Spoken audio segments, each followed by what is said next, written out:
Mask पहने। तमाम दुकानदार अपनी अपनी दुकानें बंद कर दें, 120 का सेल करें, यहाँ से रश खत्म कर दें।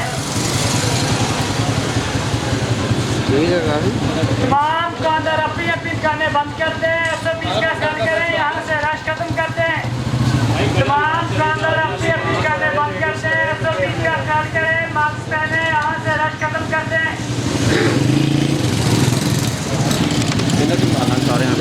सारे दे बच्चे दे तमाम दुकानदार अपनी अपनी दुकानें बंद कर दें, यहाँ से रश खत्म कर दें। यहाँ से रश खत्म कर दें, रश खत्म कर दें।